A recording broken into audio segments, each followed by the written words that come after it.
திரு ஸ்ரீதர், இப்போ திமுக, அதிமுக, பாஜக இவர்கள் எல்லாருமே ஒரு கூட்டணி அமைத்து தேர்தலை சந்திக்கணும் அப்படின்ற வியூகத்தோட வராங்க. இப்போ இதற்கிடையில தனித்த போட்டி அப்படின்ற நாம் தமிழரோட இந்த வியூகத்துக்கு என்ன பலன் கிடைக்கும்னு நினைக்கிறீங்க? என்ன பலன்றதை விட நாங்கள் கொண்ட கொள்கையில் சரியாக பிடித்து நிற்கிறோமான்றது தான் நான் கேள்வின்னு பார்க்குறேன். இப்போ இவ்வளோ நேரம் பேசுனாங்களே இந்த குழுவில் இருக்கிற 5 பேருமே இப்போ பேசுனது என்ன பேசுனாங்க?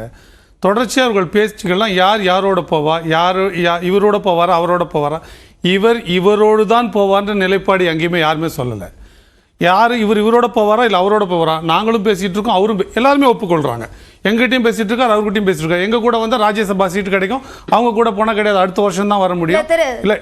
இல்ல திரு ஷபீர் சொன்னாரு, பாஜகவும் பேசுறாங்க, அதிமுகவும் பேசுறாங்க அப்படின்னா ஐயா சேலன், அதான் நான் சொல்றேன். நீங்க அது பின்னாடி இருக்கிற உளவியலையும் அதற்கு பின்னாடி இருக்கிற காரணத்தையும் நான் பார்க்கணும். ஐயா சேலம் மணிகண்டன் சொல்றாரு, அதிமுக மீது பேரன்பு கொண்ட ஜி.கே. மூப்பனார், ஜி.கே. மணி அவர்கள் பேசிட்டு இருக்காருன்னு ஜி.கே. வாசன் அவர்கள் பேசிட்டு இருக்காருன்னு நீங்க அப்படியே எடுத்துக்கங்க. அதே மாதிரி பாமகவை எடுத்துங்க, அதே போல காங்கிரஸ் எடுத்துக்கங்க. இவங்கெல்லாம் பேரன்பு கொண்டு கொஞ்ச நாள் திமுக கிட்ட பேசுறாங்க, மார்க்சிஸ்ட் உட்பட சொல்கிறேன். அப்புறம் கொஞ்ச நாள் பேரன்பு கொண்டு அதிமுக கிட்ட பேசுகிறாங்க. இது எப்படி இது சாத்தியமாகுது? அப்போ பேருக்கு இதில் கூட்டணி சொல்வதற்கு என்ன இருக்குது? எனக்கு தெரிந்தவரை இந்திய அளவில் காங்கிரஸ் பாஜகவோட கூட்டு சேராது, இங்கே தமிழக அளவில் திமுக அதிமுகவோட கூட்டு சேராது. இதை தவிர மற்ற எல்லாமே கூட்டணிகள் என்று பேசுகிறீங்க. கூட்டணிகள் என்பதே ஒன்று கிடையாது. இது எல்லாமே சந்தர்ப்பவாதம் நாம் தமிழர் பார்க்குது. அதனால தான் நாம் தமிழர் கட்சி எப்பயுமே தனித்து களமாடணும், வெற்றி தோல்வியை தாண்டி மக்களுக்கு நாம் ஒரே நிலைப்பாட்டில் நிற்போம் அப்படின்ற சூழலை கொண்டு வரணும், அந்த நம்பிக்கையை உண்டு பண்ணணுன்ற நோக்கத்தோட நாம் தமிழர் கட்சி செயல்படுது. நான் இப்படி ஒரு உதாரணத்தை எடுத்துக்காட்டு சொல்கிறேன் பாருங்களேன். சிபிஐஎம்முக்கும் சிபிஐக்கும் ஒரு கோட்பாடு இருக்குது, அது கட்சிக்குன்னு ஒரு கொள்கை இருக்குது. அந்த கொள்கைக்கும் திமுகவோட கொள்கையும் வேறான கொள்கையா, ஒரே கொள்கையா? வேறான கொள்கை. வேறான கொள்கையாக இருக்கிறதுனால தான் வேறு கட்சியாக இருக்குது. அப்போ ரெண்டும் ஒரே கொள்கையாக தான் இருக்க போகுதுன்னா ரெண்டும் ஒரே கட்சியாக இணைந்துடலாம். ஆனால் இப்படி ரெண்டு வேறு கட்சி, இப்போ சிபிஐஎம் எடுத்துக்கிட்டிங்கன்னா ஒரு காலகட்டத்தில் அதிமுகவோட பயணப்படுது. அதே இது கொஞ்ச நாள் கழிச்சு, ஒரு 10 ஆண்டுகள் கழித்து நீங்கள் பார்த்தீங்கன்னா திமுகவோட பயணப்படுது. இதில் கொள்கைன்றது எங்கே இருக்குதுன்னு நான் கேட்குறேன். நீங்கள் இன்னொன்று பாருங்கள், தேமுதிக சென்ற காலங்களில் ஒரே நேரத்தில் திமுகவோடையும் பேசிகிட்டு இருந்தது, ஒரே நேரத்தில் அதிமுகவோடையும் பேசிகிட்டு இருந்தது. அவங்களோட கோரிக்கை என்னவாக இருந்தது? எங்களுக்கு யார் அதிக சீட்டு தரீங்க, யார் அதிக பணம் தரீங்க தேர்தலுக்கு செலவுக்கு. இதுதான் இதில் கொள்கை என்பது நீங்கள் எங்கே கண்டுபிடிக்கிறீங்கன்றதான் எங்களோட கேள்வி. நீங்கள் இது என்ன ஆயிடுச்சுன்னா ஒரு கலாச்சாரமாக இந்தியா பூரா பரவிடுச்சு. இப்படி தனித்து போட்டிடுறது தான் வந்து கொள்கை அப்படின்னு சொல்ல, எங்கள் கொள்கை சமரசம் செய்து கொள்ளாமல் இருக்கிறது தான் நாங்கள் சரியான போட்டி. அதனால தான் மக்கள்கிட்ட அதை கொண்டு போய் சேர்க்கணும்னு சொன்னேன். நான் என்ன கேட்குறேன், இப்போ கொள்கையை விட்டு விடணும்னு வச்சுங்களேன். இப்போ நான் சின்ன புரிதலுக்காக சொல்கிறேன், யாரையும் காயப்படுத்த நான் சொல்கிறேன். இப்போது தொழிலாளர் நலன் சிறமேற்கொண்டு இயங்குகிற கட்சி கம்யூனிஸ்ட் கட்சிகள் என்று நம்பப்படுகிறது. அவர்கள் திமுக கூட்டணியில் இருக்கிறாங்க. இவர்கள் திமுக கூட்டணியில் இருக்கும்பொழுது தான் 12 மணி நேர வேலை திட்டம் இந்த சட்டசபையில் நிறைவேற்றப்பட்டது. அதை அவர்கள் எதிர்த்தார்கள், பின்னால் எதிர்த்தார்கள். அதற்கு பிறகு அதை வாபஸ் வாங்கினாங்க. நான் என்ன கேட்கிறேன்னா, அந்த சட்டம் நிறைவேற்றப்பட்டதில்ல, அந்த நிறைவேற்றப்பட்ட பொழுது ஏன் சிபிஐஎம்மோட கருத்தோ சிபிஐயோட கருத்தோ ஏன் கேட்கப்படலை? அவர்கள் அப்போ இன்னைக்கு இவங்க கூட்டணியிலிருந்து இவங்களோட என்ன கோர் ஐடியாலஜி இருக்குல்ல, தொழிலாளர் நலன் பாதுகாக்கிறது, அந்த நலன் அங்கே பலி கொடுக்கப்படுது. பின்னால் அது சுதாரித்து கூட தட்டி கேட்கப்படுது. இப்போ விசிகா கிட்ட போவோம். விசிகாவோட என்ன பெரிய இதுவே தாழ்த்தப்பட்டவர்களுடைய நலனை பாதுகாப்பது. இந்த தாழ்த்தப்பட்டவர்கள் நலன் வந்து வேங்க வயலில் நேரடியான ஒரு சிக்கலுக்கு உள்ளாகுது. அதை திருப்ப அதை சொல்லுவது கூட அவமானகரமாக இருக்குது. தண்ணீரில் மலம் கலந்தாங்க, குடிநீர் தொட்டில்னு. இதற்கு ஆன தீர்வை அதை திமுகவோடவே கூட்டணியில் இருக்கிற விசிகாவால் ஒரு தீர்வை எடுத்துக்க முடியல. மேல்பாதியில் தங்களுடைய மேல் ஜாதி என்று தங்களே சொல்லிக் கொள்கிற ஒரு ஜாதி, கீழ் ஜாதி என்று சொல்லிக் கொள்கிற ஒரு வகுப்பினர் வந்து சாமி கும்பிடக்கூடாதுன்னு சொல்லுது. அந்த இடத்துல கோவிலை திமுக அரசு மூடி வைக்கிறது. விசிகா ஒருவேளை வெளியிலே இருந்திருந்தால் கூட போராட்டங்களை முன்னெடுத்து அதை நிறைவேற்றி அந்த கோவிலை திறந்து 2 தரப்பாரும் வழிபடுறதுக்கான ஏற்பாடு செய்திருக்க முடியும். அப்போ அந்த கோர் ஐடியாலஜி அவங்களோட என்ன, விசிகாவோட கோர் ஐடியாலஜி நிறைய நிகழ்வுகள் சொல்றீங்க, அதை கட்சிகள் எப்படி அணுகுனாங்க அப்படின்ற விஷயங்கள் எல்லாம் மேடையில பரப்புரையில பேசக்கூடிய விஷயங்கள். இப்போ தேர்தலுக்கான வியூகமாக நாம் தமிழர் கட்சி வைத்திருப்பது தனித்து போட்டி என்பது மட்டும்தான். அதோட பலன் கடந்த காலங்கள்ல இல்லாம போயிருக்கு. நீங்க பலன் எதை சொல்றீங்க? வாக்கை பெறுவது மட்டும்தான் நீங்க பலன் சொல்றீங்கன்னா, தேர்தல் வெற்றியை மட்டும்தான் நீங்க சொல்றீங்கன்னா, இப்பொழுது கூட்டணியால் ஏற்படுகிற எல்லா பலனும் அந்த பலன் தான். தேர்தல் சமயத்துல தேர்தல் வெற்றி வரேன் நிதிஷ்குமார் அந்த பலனை தான் அடைந்திருந்தார். அது நியாயம் நீங்க சொல்லிடுவீங்களா? உங்களுக்கு படி சொல்றேங்க, பாஜகவில் இருந்தாரு நிதிஷ்குமார், நீங்க எடுங்க.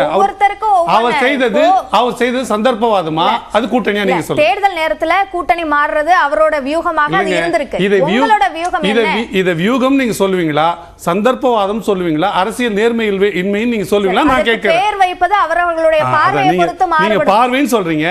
ஒரே நேரத்திலேயே ஒரே 2 நாட்களுக்குள்ள ஒரு கட்சியிலிருந்து இன்னொரு கட்சிக்கு மாறுகிற அளவுக்கு, ஒரு கூட்டணியிலிருந்து இன்னொரு கூட்டணியில் மாறுகிற அளவுக்கு எந்த கட்சியில் என்ன பெரிய கொள்கை மாறுதல் ஏற்பட்டுச்சுன்னு கேட்குறேன். நீங்கள் என்ன நினைக்கிறீங்க?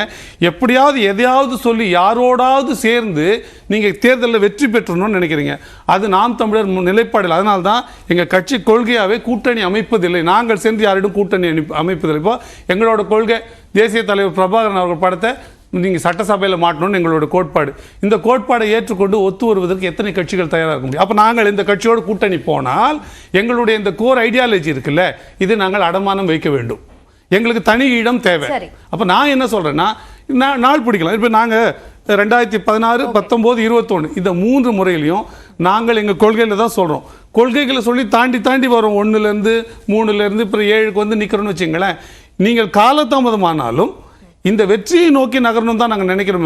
தவிர இப்படி ஏதோ ஒரு காரணத்திற்காக நம்ம இன்னைக்கு வந்துடணும், இந்த எம்எல்ஏ சீட் பிடிச்சணும்னு வந்துட்டா அது கட்சியோட வீழ்ச்சிக்கும் கொள்கையோட வீழ்ச்சிக்குமா வழிவகுக்கும். அதை பலியிட நாம் தமிழர் தயாராக இல்லைன்னு தான் நான் சொல்ல விருப்பம். ஓகே திரு ஷபீர், இப்போ மக்களவை தேர்தலில் திமுக அதிமுகவை தாண்டி பாஜக தலைமையில ஒரு 3வது அணி அமைகிறது அப்படின்றது வந்து ஒரு தவிர்க்க முடியாத ஒன்றா மாறி இருக்கா? இன்னைக்கு இருக்கக்கூடிய சூழல்ல அதிமுக பாஜக கூட்டணி அமைவதற்கான வாய்ப்புகள் இல்லை அப்படின்றது அதிமுக பெரிய கட்சியாக இருக்கக்கூடிய அதிமுக அதை திட்டவட்டமா அறிவிச்சுட்டாங்க. இப்போ அதிமுகவும் பாஜகவும் கூட்டணி சேரணும் அப்படின்னா அதற்கு ஒரு வாய்ப்பு இருக்கு, அண்ணாமலை தலைவராக நீடிக்க கூடாது அப்படின்றது. ஸோ அதை பாஜக செஞ்சாங்கன்னா அந்த வாய்ப்புகள் இருக்குமா அப்படின்றத நம்ம பார்க்கணும். அது பாஜக செய்யுமா இந்த தருணத்தில் அப்படின்றதும் வந்து ஒரு பெரிய கேள்வி. ஏன்னா இன்னைக்கு வந்து அவங்களுக்கு வந்து அண்ணாமலை வந்து ஒரு பாஜகவுடைய ஒரு தலைவர், ஒரு ஃபேஸாக இருக்கார் அப்படின்னும் போது ஒரு கூட்டணிக்காக அண்ணாமலையை மாற்றக்கூடிய ஒரு நிலைக்கு பாஜக போகுமா அப்படின்னு. பட் சமீபத்தில் கோயம்புத்தூரில் நடந்த ஒரு கூட்டத்தில் பாஜக தலைவர் அண்ணாமலை சொன்ன ஒரு விஷயம் என்னன்னா, நாம தனித்து போட்டியிடணும் அப்படின்றது தான் அவர் சொல்றாரு. ஏன்னா நம்ம டபுள் டிஜிட்ல நம்ம வந்து நம்பர்ஸ் வாங்குவோம் அப்படின்ற உத்தரவாதத்தை தான் வந்து அவர் டெல்லி தலைமை கொடுத்துருக்காங்க. பட் டெல்லி தலைமை அதை ஏற்க மறுக்கிறாங்க. காரணம் என்னன்னா, உங்களுக்கு கூட்டணி அப்படின்றது ஒரு தேர்தலுக்கு முக்கியம், அது டெல்லி தலைமைக்கு நல்லாவே தெரியும். அப்போ இங்கே வந்து ஒரு கூட்டணி என்பது கட்டாயம். ஏன்னா 2014 அவங்களால ஒரு கூட்டணி அமைக்க முடிஞ்சிச்சு. இப்போ 2024 ஒரு முக்கியமான தேர்தல் அவங்க சந்திக்க போறாங்க அப்படின்னும் போது இந்த தேர்தலில் நம்ம எக்ஸ்பெரிமெண்ட் பண்ண தேவையில்லை, நம்மளுடைய ஓட் ஷேரை இன்க்ரீஸ் பண்ணணும்னா நம்ம ஒரு கூட்டணி அமைக்கணும் அப்படின்னு. ஸோ அதை நோக்கி தான் வந்து பாஜக வந்து செயல்பட போகிறது. ஆனால் அந்த செயல்பாடுல மிகப்பெரிய பிரச்சனை வந்து அதிமுகவுக்கு தான். ஏன்னா அதிமுகவை தனிமைப்படுத்த முடியுமா அப்படின்றதும் பாஜகவுடைய ஒரு தேர்தல் வியூகமாக இருக்கிறது. ஏற்கனவே அதிமுக உள்ளடக்கிய வியூகம் தான் பாஜகவுடைய வியூகம் தமிழ்நாட்டை பொறுத்த வரைக்கும். இப்போ கூட்டணி உடைஞ்சதுக்கு அப்புறம் இதுதான் சந்தர்ப்பம்னு பார்த்து அதிமுகவை எப்படியாச்சும் வந்து காலி பண்ண முடியுமா அப்படின்ற ஒரு தீவிரமான நடவடிக்கையில் பாஜக இறங்கும். கூட்டணிக்கு வரலன்னா அதிமுகவை உடைப்பாங்க, இல்லை அதிமுக உங்களுக்கு சிவசேனாவை உடைச்சாங்க, அப்புறம் என்சிபியை உடைச்சாங்க, என்ன வேணா பாஜக செய்யக்கூடிய ஒரு நிலைக்கு அவங்க வந்து போவாங்க அப்படின்றது ஒரு விஷயம். ஏன்னா இது எதுக்காக இதை சொல்றேன் அப்படின்னா,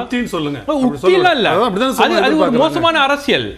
நீ என்னோட கூட்டணிக்கு வரலன்னா உன் கட்சியை உடைப்பேன் அப்படின்றது ஒரு மோசமான அரசியல் கலாச்சாரம். இந்த கட்சியில இந்த கட்சியை மாறிட முடியும்னா ஆண்டு அப்படி உடைப்பதும் அந்த உத்தியில தான் சேர்ந்துரும். நீங்க சொல்ற ஒரு விஷயம் அப்படி பாக்குறேன். சரி, உங்களுடைய கருத்து. ரெண்டாவது வந்து உங்களுக்கு பாஜகவை பொறுத்த வரைக்கும் தமிழ்நாட்டில் அவங்கள ஓட் ஷேர் இன்க்ரீஸ் பண்ணுற மாதிரி ஒரு சூழல் அப்படின்றது அமைய வேண்டும் அப்படின்றது தான் 2024 தேர்தலை பொறுத்த வரைக்கும் அவங்களுடைய வியூகமாக இருக்கிறது. எப்படியாச்சும் வந்து டபுள் டிஜிட்ஸில் நம்ம நம்பர்ஸை காமிச்சோம்னா தமிழ்நாட்டில் கட்சி வளர்கிறது அப்படின்ற ஒரு பிம்பத்தை கட்டமைக்கணும். 2026 நாம தான் பிரதான எதிர்கட்சி அப்படின்ற நிலைக்கு வர வேண்டும் அப்படின்றது தான் பாஜகவுடைய பிளான். இதை அதிமுக எப்படி தடுக்க போகுது அப்படின்றது தான் கேள்வி. இப்போ அதிமுக எடுத்திருக்கக்கூடிய முடிவுகள்லாம் பார்த்தீங்கன்னா, நம்ம மணிகண்டன் சார் சொல்றாரு, ஜி.கே. வாசன் வந்து போய் தேமுதிகட்டையும் இவங்ககிட்டயும் பேசுறாரு. ஏன் ஜி.கே. வாசன் பேசணும்? அதிமுக தலைவரே வந்து பேசலாமே, அதிமுக தலைவர்கள் போய் ரீச் அவுட் பண்ணலாமே. இதுக்கு முன்னாடி 7.5 ரிசர்வேஷன் கொடுக்கும்போது வேலுமணியும் தங்கமணியும் போனாங்கல்ல, சந்திச்ச பிறகுதானே ஜி.கே. வாசன் அங்க பேச்சுவார்த்தைக்கு போறாரு. எது இல்ல இப்போ இபிஎஸ் சந்தித்த பிறகுதானே பேச்சுவார்த்தைக்கு ஜி.கே. வாசன் சரிங்க. போறாரு. எதுக்கு ஒரு தேர்ட் பர்சன்? உங்க ஆல்ரெடி நீங்க வந்து தோட்டத்துக்கு போய் பேசியிருக்கீங்களா? அதிமுக தலைவர்கள் போய் ராமதாஸ பார்த்து பேசிட்டு வந்திருக்காங்களே. இல்ல இப்போ இந்தியா கூட்டணியை ஒருங்கிணைக்கிறதுக்கு நிதிஷ்குமாரோ இல்ல மு.க. ஸ்டாலினோ ஒரு முக்கியமான காரணமா இருந்தாங்கன்னு சொல்றீங்க. ஏன் ராகுல் காந்தியே வரல அப்படின்ற ஒரு விஷயம் வரல? அப்ப அப்படி இருக்கும்போது இல்ல நான் என்ன கேட்கிறேன்னா, அதிமுகவுடைய இரண்டாம் கட்ட தலைவர்கள் போய் பேச முடியாதா? அதிமுகவுடைய இரண்டாம் கட்ட தலைவர்கள் போய் வெளிப்படையா வந்து ஜி.கே. வாசன் போய் சந்திக்க முடியாதா? இப்ப நான் தலைவரே போறாருல. இல்ல தமாக தலைவர் ஏன் போகணும் அப்படின்றதான் கேள்வி. அப்ப என்னன்னா, அதிமுக கூட்டணிக்கு வருவதற்கு அவங்களுக்கு விருப்பம் இல்ல, நீங்க போய் பேசுங்க அப்படின்ற அடிப்படையில் அந்த பேச்சுவார்த்தை நடக்கிறதா? இது என்ன மாதிரியான ஒரு கான்பிடன்ஸை கொடுக்கும்? நீங்க அதை யோசிங்க.